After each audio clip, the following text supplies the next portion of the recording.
if you haven't noticed, I like to talk about video games. And yeah, more often than not, it's to do with Nintendo. Whoop-dee-fucking-do. I like Mario games. Who in the world doesn't? But apparently, playing around with a jumping lump of pizza toppings and a pair of dungarees makes me a casual gamer. Which for some reason is a bad thing. As if knowing the names, types and breeding groups of 800 Pokemon somehow means I have less credibility than the guy who thinks FIFA should win Game of the Year for graphics alone. I mean really, this wanker, this guy. Ugh!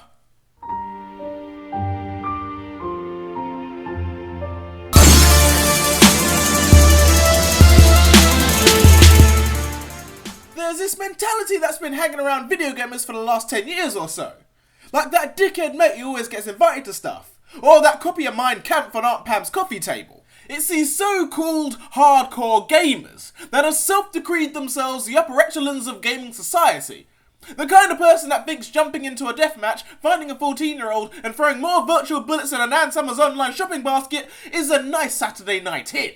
The person who deems anyone who doesn't agree with that a lesser human being, or casual gamer, to give this Class A snobbery-based narcotic its street name. Because everyone knows if you don't own a PlayStation or Xbox, have a 7-paragraph opinion on the console wars, or get a stiffy harder than a turret gun when a zombie gets turned into a high-definition bolognese sauce, then you should clearly drop the game controller and pick up a Do Not Resuscitate form. But what's worse is, even though they're only a fraction of people that play video games, these patron saints of douchebaggery are the ones with the loudest voices, constantly sounding off in Steam reviews, Reddit threads, and at the bus stop outside Konami HQ. Meaning they're the ones that game publishers actually listen to. There's this awkward feedback loop. It starts with that vocal minority wanting games with more guns, bigger guns, fire-breathing guns with tits. And then another 75,000 generic first-person shooters are made in response. And then the hardcore gamers, fresh off their hours of service on the front lines of wherever the Call of Duty DLC pack decided to put them, scream that games still needs to be darker or more realistic or have a bigger pair of tits. Because video games aren't made by creative people that work to assemble the right story, design and mechanics to create something new and exciting. No, they're made by studio executives. You know, the kind of guys that think Rupert Murdoch is a swell chap, Donald Trump just gets a little misunderstood, and Harvey Weinstein just needs to blow off a little steam every once in a while. They're really interested in making a return on their financial investment, spying the last trend in video games and then chasing the most commercially viable fetish. Like the repeat insert coiners of the 80s, or the sandbox games of the 90s, or the fuck ton of first-person shooters in the 2000s. Why is it as soon as any artistic venture starts making a bit of money, corporate suits just want to churn it out as quick as possible for as much profit as possible? They did the same thing to video games as they did to Marvel films, popular music, and even the vajazzle. Now don't get me wrong, I'm not having a go at these games because I'm a Nintendo fan and those games don't come out on their consoles. Dishonored ain't coming to Switch. I've made my peace with that. Nor am I yelling because I'm bad at shooters. I mean, I am terrible at them, but I've already talked about how shooters are innately broken and I don't need to be treated like that kid that gets walked around the park with a dog lead to stop him licking trees. I'm a fan of any and all contributions to gaming. But often the hardcore gamers moan for games to be more adult. More than they do for them to actually be fun. And by adult, I don't mean 18 plus. Although steady contributions to the feminist movement are in supply by the good folks at Platinum Games. No, rather adult as in having more serious themes with a darker tone. I mean, I'll admit it's great when a game like The Last of Us or Battlefield 1 arrives, showing everyone that video games can be a credible, sophisticated storytelling art form, rather than just the pastime of teenage boys who think the word genitals is the name of a Yu-Gi-Oh monster. But by and large, we only get the same old bullshit with a few more dark corridors, a couple more jump scares, and more gratuitous violence than Quentin Tarantino going 9 rounds with a lion in the middle of downtown Baghdad. There's nothing hardcore about watching something on a screen and not discovering a massive turd pile in the formerly empty space between your ass and the edge of your shorts. Where's the boy? What do you care? If he's not dead yet, he will be. Hold still.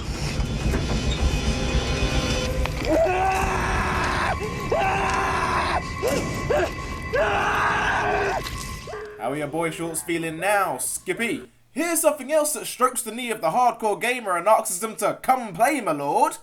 Esports. Sure, high-level Overwatch or Smash Brothers play is a splendid thing to see.